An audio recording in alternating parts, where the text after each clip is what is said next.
ప్రజలు కూటమి ప్రభుత్వాన్ని గద్దెదించడానికి ఎదురు వస్తున్నారని చెప్పి ఎవరు జగన్మోహన్ రెడ్డి. ఆయన వస్తాడా ఈసారి? జమిలీ ఎన్నికలు వస్తే వైసీపీ పార్టీ అధికారం ఎమ్మెల్యే ఎన్నికలు వచ్చినా ఏ ఎన్నికలు వచ్చినా ఆయన వచ్చే ప్రసక్తే లేదండి. సీట్లు అయితే వస్తాయి, కొన్ని సీట్లు వస్తాయి. ఇప్పుడు 11 సీట్లతో అయిపోయింది. రేపు ఇంకొక 10 సీట్లు పెరుగుతాయేమో, అంతే తప్ప ముఖ్యమంత్రి అయ్యే ఛాన్స్ లేదు. రాబోడు. జమిలీ ఎన్నికలు కనుక వస్తే కూటమి ప్రభుత్వాన్ని గద్దెదించడానికి వస్తున్నారు. మేము ఇచ్చిన పథకాలే ప్రజలు ఇంకా గుర్తు పెట్టుకున్నారని చెప్పేసి జగన్మోహన్ రెడ్డి అంటున్నారు. ఎవరు? జగన్మోహన్ రెడ్డి ఏమన్నాడు? పథకాలు ఏం చేశాడు? పథకాలు పెట్టాడు, చేశాడు.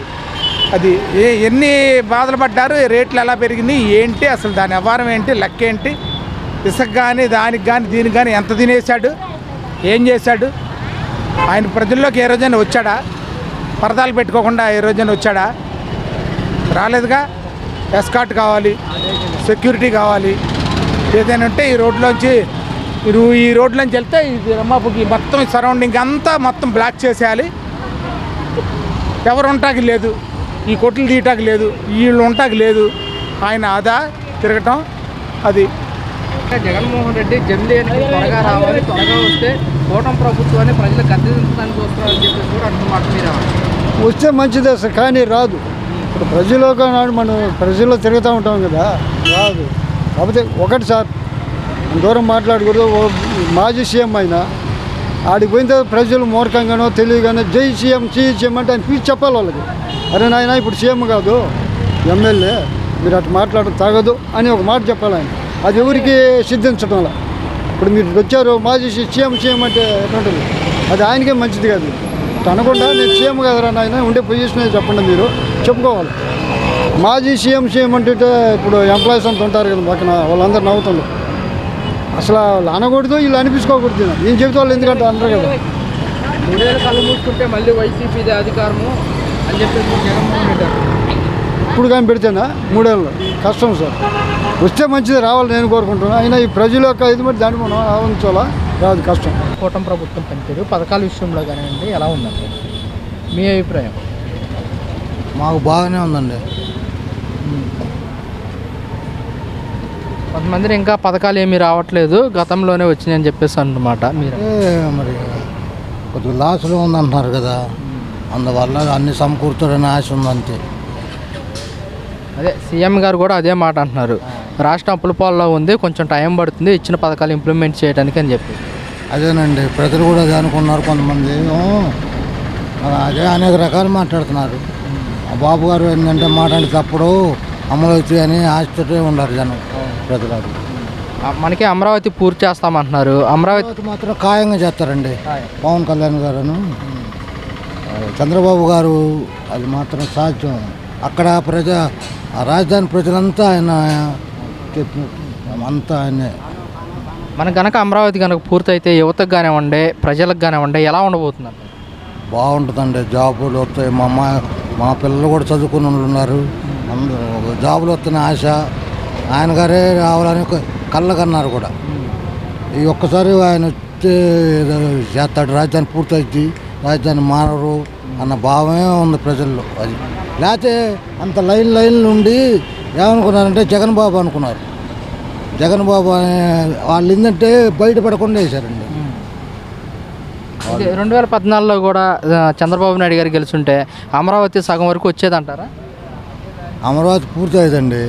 అక్కడ మా రాజధాని ప్రజలు అంటే చౌదరులే కాదు, అన్ని రకాల ప్రజలు కూడా ఆయన అక్కడ బాగా చేస్తాడని ఆశతో ఉండి ఒక్కసారి చూద్దాం అన్నట్టుగా మరి బోల్తా పడింది. ప్రభుత్వం వచ్చింది కదా, ప్రభుత్వం పనితీరు మీకు ఎలా అనిపిస్తుంది? పనులు మాత్రం లేవండి. అది ఇంకా మనకి ఏం చేసినా ఏముండా ఉపయోగం ఏమనిపించలే. గతంలో ఎలా ఉండేది అంటారు? అంతకన్నా దరిద్రం ఉంది. అంతకుముందు పనిచేసేవాడి కంటే అసలు ఇల్లు ఉండేది కాదు. ఇప్పుడు అప్పులు ఎత్తున్నా కానీ అప్పులు కట్టలేని పరిస్థితి. ఎందుకంటే పనులు లేవు, బాగా ఇబ్బందిగానే ఉంది. చేతి పని వాడికి పని అంటూ లేదు. మరి పథకాల విషయానికి వస్తే ఏమంటారన్నా? పథకాలు ఏం రాలా, మరి ఎవరికి ఏమన్నా ఇచ్చాడేమో, మాకైతే ఏం రాలేదు, ఏం వదలలేదు. వాళ్ళు అవి ఇచ్చాం అంటున్నారు కానీ మరి ఏమి ఇచ్చారనేది, ఎవరికి ఇచ్చారనేది మాకు అయితే తెలియదు. గ్యాస్ బండ రెండోసారి కూడా ఇంప్లిమెంట్ చేస్తున్నాము, రెండో బండ కూడా వదులుతున్నాం అని చెప్పి ఒక్కసారి ఇచ్చారు, అంతే. మీకు అమౌంట్ పడ్డాయా, తీసుకున్నారా బండ్లు మీరు? పడ్డాయండి ఒక్కసారి. మరి ఇప్పుడు చెప్పిన పథకాలు ఇంప్లిమెంట్ చేయాలంటే రాష్ట్ర ఖజానా చూస్తే ఖాళీగా ఉంది, ఇంప్లిమెంట్ చేయడానికి కొంచెం టైం పడుతుందని సీఎం గారు అంటున్నమాట, మీరేమంటారు? దానికి మనం ఏమీ చెప్పలేమండి. వాళ్ళ ప్రాబ్లాలు వాళ్ళకుండే. పోస్ట్ రాగానే చేతి పని చేసుకునే వాళ్ళకి, భవన నిర్మాణ కార్మికులకి పని కల్పిస్తానన్న. మరి అసలుకేం లేదు, అసలు ఆపేసేసాడు అన్నీ. అంతకుముందన్నా కానీ ఆ ప్రభుత్వం ఉన్నప్పుడైనా నెలలో ఒక 10 రోజులు, ఒక 15 రోజులు లోపు చేసేవాళ్ళు. ఇప్పుడు ఒక రోజు కూడా ఉండిద్దని లేదు వారానికి. ఎలా ఉందంటారు ప్రభుత్వం పనితీరు పథకాల విషయంలో కానివ్వండి, మీరేమంటారు? పథకాలు అంటే ఏమీ లేదండి. ఒక గ్యాస్ ఒకటి వస్తుంది, ఇక ఏ పథకం రావటం లేదు. అంతకుముందు అయితే అన్ని పథకాలు వచ్చినాయి, ఇప్పుడే పథకం రావటం వల్ల ఒక గ్యాస్ ఒకటి మాత్రం వస్తుంది. మీకు పడ్డాయా గ్యాస్ డబ్బులు? పడ్డాయా? గ్యాస్ పడ్డాయండి. గ్యాస్ పడ్డాయి. రెండోసారి కూడా ఇస్తున్నారు కదా, తీసుకున్నారు కూడా. బుక్ చేసాము, ఇక సిలిండర్ రావాలి. చెప్పిన పథకాలు ఇంప్లిమెంట్ చేయాలంటే రాష్ట్ర ఖజానా చూస్తే ఖాళీగా ఉంది, పథకాలు ఇవ్వడానికి కొంచెం టైం పడుతుందని చంద్రబాబు నాయుడు గారు అంటున్నమాట, మీరేమంటారు? అసలు అంతకుముందు అయితే బాగానే వచ్చినాయి. ఈయన చెప్పేవన్నీ ముందేమో కోతలు కొట్టేసాడు, చేస్తామని. ఇప్పుడు అసలు ఎక్కడ చూస్తే ఏమీ లేదు అంటున్నాడు. అట్లా చెప్పటం ఎందుకు? జనాన్ని ముప్పై పెడతాం ఎందుకు? ఉండదే చెప్పాలి, లేదు ఎందుకు? అంటే జగన్మోహన్ రెడ్డి అన్ని పథకాలు ఇచ్చేసి రాష్ట్ర ఖజానా ఖాళీ చేశాడు, అందుకోసం మేము ఇప్పుడు జీతాలు ఇచ్చాడు కండి, అందరికి జీతాలు ఇచ్చాడుగా. గవర్నమెంట్ ఎంప్లాయీస్ జీతాలు ఇచ్చాడు, రిటైర్మెంట్ వాళ్ళకి పెన్షన్ డబ్బులు వచ్చినాయి, అందరికి ఇచ్చేసాడు ఆయన. మరి అప్పుడు ఎందుకు ఖాళీ ఉంది కదా, లేదని చెప్పడం ఎందుకు? అబద్ధాలు చెప్పడం ఎందుకు? అంటే కొంచెం ఆర్థికంగా పుంజుకుంటే పథకాలు ఇంప్లిమెంట్ చేస్తానని చెప్పేసి కూడా ఆర్థికంగా ఏముంది? నువ్వు ముందేమో చెప్పావు, పీరియడ్ చేస్తే ఇక్కడ ఏమీ లేదంటున్నావు. అప్పులు తీసుకొస్తున్నారు, ప్రపంచ బ్యాంక్ కాడికి వెళ్ళిపోయావు, అప్పులు అంటున్నారు, అమరావతి అంటున్నారు, మళ్ళీ ఇంకో కొన్ని వేల ఎకరాలు కావాలంటున్నారు. ఇప్పుడు మళ్ళీ ఇంకా ఎకరాలు కావాలని ఏం చేసుకుంటే ఎకరాలు తీసుకొచ్చుకొని. రాజధాని కనుక పూర్తయితే ఇక్కడ యువకులకి మంచి ఉద్యోగాలు వస్తాయి, బయట దేశాలకి పనే లేదండి. సెంటర్లో చూడండి, చంద్రబాబు రావాలి పన్నెండుదాని అనుకున్నారు అందరూ, అసలు వచ్చాడు, అసలు పనే లేదు, అందరు ఖాళీ కూర్చున్నారు. ఈ టైంలో ఏ ప్రభుత్వంలో కానీ ఈ టైంలో అసలు ఈ నెలలో ఒక్కడు కూడా ఖాళీగా ఉండరు. 100 రూపాయలు ఎక్స్ట్రా ఇచ్చి తీసుకెళ్ళాలి వచ్చే రోజులు. ఇవి అందరూ ఖాళీగానే కూర్చున్నారు. ఆయన వేల కోట్లు తీసుకొచ్చాను అంటున్నాడు. మనకి కేంద్రం నిధులు ఇస్తుంది, కానీ ఆ నిధుల్ని మన పథకాలకి మళ్లించలేము అని చెప్పేసి కూడా సీఎం గారు అంటున్నప్పుడు ఎందుకు అక్కడ తీసుకురావడం? నిధులు దేనికి ఉపయోగించాలి? ప్రజల సంక్షేమానికి ఉపయోగించాలి. ఆ ఇచ్చిన నిధుల్ని పోలవరానికి, అమరావతికి వాటికి కేటాయించుకోవాలని చెప్పేసి కూడా ఆయన పోలవరం మాసికలు పోతా కానీ పిలుచుకొచ్చాడు ఇతర దేశాల వాళ్ళని. అది హైట్ లేపడానికి కాదు, దాన్ని పూర్తి చేయడానికి కాదు, మాసికలు పోయటానికి తీసుకొచ్చాడు. ఇక్కడ ఇండియాలో లేరా మాసికలు పోయి ఇంజనీర్లు? 2027 నాటికి పూర్తి చేస్తామండి. అసలు ఆయన అవుతుంది 2020 కాదు, అసలు అవ్వదు. ఎందుకని అంటారు? ఆయన వల్ల తేలదు, మాసికలు పోయటమే అంటున్నాడు. అది పునర్నిర్మాణం దానికి పూర్తి చేయడం ఆయన వల్లే కాదు. గత ప్రభుత్వం జగన్మోహన్ రెడ్డి మొత్తం నాశనం చేశాడు కాపర్ డ్యామ్. ఆయన ప్రభుత్వమే బాగుంది, ప్రభుత్వం బాగుంది, పనులు ఉన్నాయి, అందరూ బాగానే వెళ్ళారు, ఇబ్బంది ఏం లేదు. పనులకు కానీ బతకడానికి కానీ అందరికీ బాగానే ఉంది. పనులు ఏ విధంగా ఉన్నాయి గత ప్రభుత్వం? పనులు బాగుంటాయి, పనులు మాత్రం బాగుంటాయి. అందరూ వెళ్ళారు, పనులు చక్కగా చేసుకున్నారు. వర్షాకాలం కూడా ఇబ్బంది లేదు.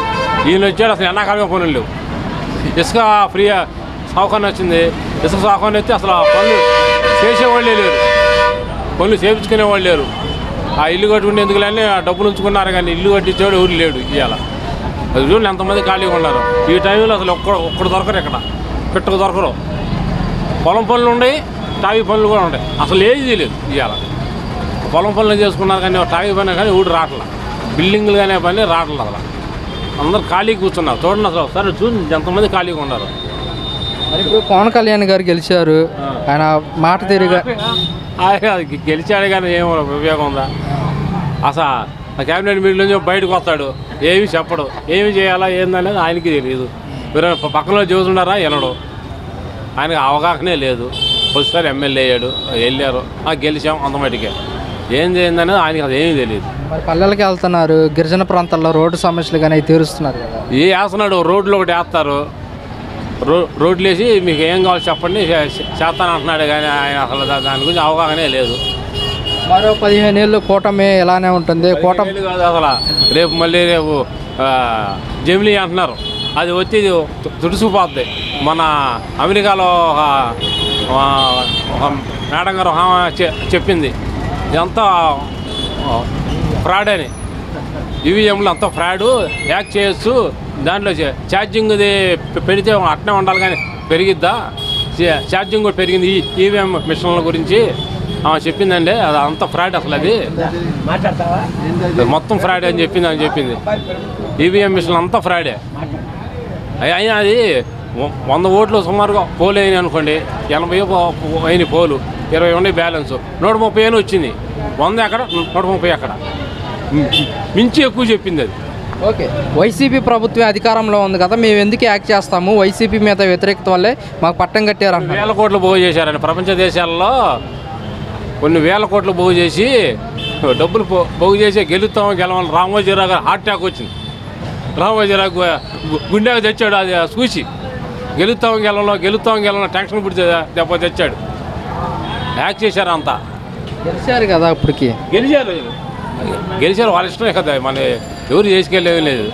గెలిచినా కూడా ఏమన్నాడు, ఇక్కడ ఏమీ లేదు అంటున్నాడు ఆయన బాబు గారు వచ్చి. ఓకే, జగన్మోహన్ రెడ్డి ఏమంటున్నాడంటే కూటమి ప్రభుత్వం వచ్చిన తర్వాత పూర్తిగా వ్యతిరేకత వచ్చేసింది, ఈసారి ఖచ్చితంగా వైసీపీ అధికారంలోకి వస్తుందని చెప్పేసి కూడా జగన్మోహన్ రెడ్డి అనమాట. వచ్చే అవకాశం ఉంటుంది అంటారు వైసీపీ? వచ్చిందండి, వచ్చింది, ఈసారి వేస్తారు. అందరూ వేసామని చెప్పారు, మొన్న కూడా, ఇప్పుడు కూడా వేసామని చూస్తున్నారు. వాళ్ళు హ్యాక్ చేస్తే చేసేది లేదు. కాదు, వైసీపీ ఇప్పుడు 11 సీట్లకు పడిపోయింది కదా, మళ్ళీ ఎలా వస్తుందని అంత నమ్మకంగా చెప్పగలుగుతున్నారు? వాళ్ళు 40% వచ్చింది ఓటింగ్ శాతంలో. 11 సీట్లు అంటే ఇది ఈవీఎం హ్యాక్ చేయడం వలన వచ్చింది, అంతేగాని వైసీపీకి ఏమైనా ఇబ్బంది ఏమీ లేదు. 11 కాదు, అసలు ఒకటి వచ్చినా మళ్ళీ వస్తారండి వాళ్ళు సింగిల్గా వచ్చిన వాళ్ళు, ఎవరితో పొత్తు లేకుండా వచ్చిన వాళ్ళు, వాళ్ళకి ఇబ్బంది ఏమీ లేదు. ఫస్ట్ నుంచి సింగలే, ఇప్పుడు సింగలే, ఓడినా సింగలే, గెలిచినా సింగలే. 3 వేసుకొని రావాళ్ళు, వీళ్ళందరూ 3 వేసుకొని వస్తాడు. చంద్రబాబు నాయుడు ఫస్ట్ నుంచి చూడండి, బీజేపీ అంటాడు, వాళ్ళని అంటాడు, వీళ్ళని అంటాడు, పొత్తు పెట్టుకొని వచ్చినాడు ఈయన. వచ్చేటప్పుడు ఒక మాట, ఇక్కడికి వచ్చినాక ఏమీ లేదు అంటాడు.